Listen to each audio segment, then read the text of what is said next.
इस वक्त हम मौजूद हैं दिल्ली के छत्रसाल स्टेडियम में और हमारे साथ एक ऐसी शख्सियत मौजूद है जिन्होंने बर्मिंघम में भारत के सम्मान को और बढ़ाया है। गोल्ड मेडल लेकर आए हैं कुश्ती में। बात कर रहे हैं दिल्ली के रवि कुमार दहिया से। रवि, सबसे पहले तो कंग्रेचुलेशंस, गोल्ड मेडल देश के लिए।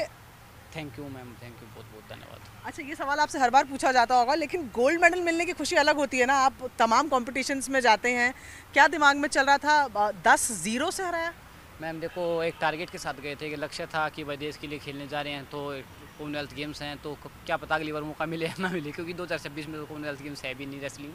तो बस यही था कि एक अच्छे टारगेट के साथ जाएं और देश के लिए गोल्ड जीतें, तो उसके टारगेट के साथ गए थे और वो तकरीबन पूरा हो गया। इस बार तो मतलब छा गए।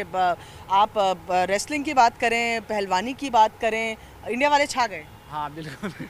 अच्छा, ये बताइए, छत्रसाल स्टेडियम में हम हैं और ये हमारी जानकारी अगर सही है तो आपने जो शुरुआती जो प्रोफेशनल तरीके से सीखना शुरू किया तो 10 साल की उम्र से छत्रसाल से ही? हाँ, तकरीबन 10-11 साल का मैं छत्रसाल आ गया था। इससे पहले अपने गांव में कुछ दिन के लिए मतलब मिट्टी का अखाड़ा था, तो वहाँ पे शुरुआत की थी। फिर हमारे गुरुजी हंसराज जी वो ले आए थे, फिर उसके बाद तो यही है कंटिन्यू। अच्छा, तो कैसे कैसे आपने कब सोचा कि कुश्ती ही करनी है, इसमें ही फ्यूचर बनाना है?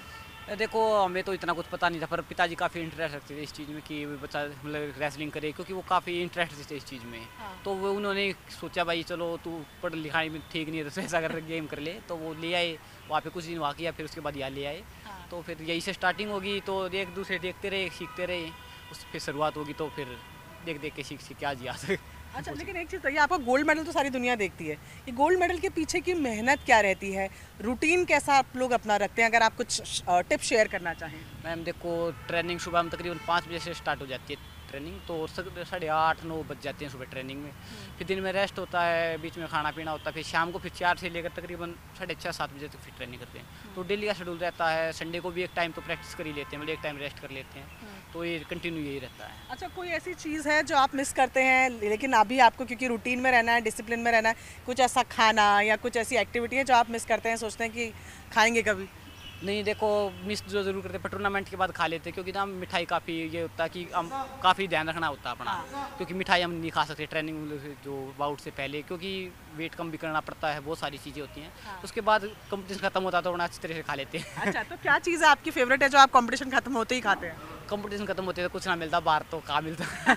पर ये कि इंडिया में आते हैं तो खा लेते हैं, जैसे मिठाई भी है या घर से खाना आ जाता है, चूरमा है या खीर है तो घर से आ जाती है लेके, तो खा लेते हैं। उससे मन भी भर जाता है। हाँ।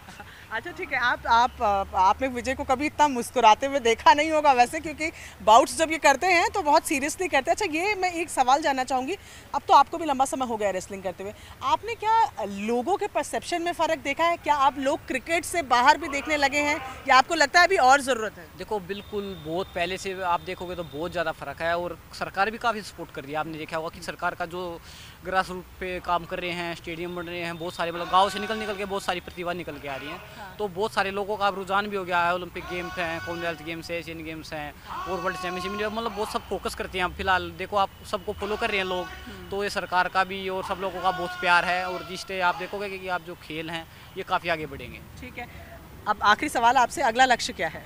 अगला लक्ष्य देखो, अभी तो अगले महीने वर्ल्ड चैंपियनशिप है, फिलहाल इसी पे फोकस रहेगा। फिर तो अगले साल एशियन गेम्स है, वर्ल्ड चैंपियनशिप क्वालीफाई टूर्नामेंट है, फिर 2024 का ओलंपिक गेम्स है। अच्छा, मतलब सारी आपने लाइन से तैयारी कर रखी है कि इसके बाद ये, इसके बाद ये, इसके बाद ये? हाँ बिल्कुल। कोई ऐसा सपना है आपका जो आप चाहते हैं कि आप कुछ ऐसा, क्योंकि यहाँ गोल्ड मेडल आपने ले लिया है, ओलंपिक्स में भी मेडल आप ले चुके हैं, कुछ सपना है आप विजय? देखो, बहुत सपने तो बहुत सारे टारगेट। अभी तो वर्ल्ड चैंपियन बनना सबसे बड़ा है, क्योंकि ना हमारे देश में मतलब आज तक एक ही हुआ है, सुशील कुमार।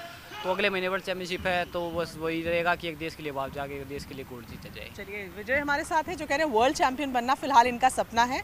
आपने इनको ओलंपिक्स में भी परफॉर्म करते देखा है, कॉमनवेल्थ में तो इन्होंने परचम लहरा दिया अगर कहें, और छत्रसाल वही जगह जहां से बड़े बड़े हमें अगर हम कहें कुश्तीबाज मिले हैं, उनमें से विजय भी एक है। विजय का फिलहाल पूरा फोकस अपने करियर पर और कह रहे हैं वर्ल्ड चैंपियन बनना है। Priyanka Kandpal, news 18 India Delhi.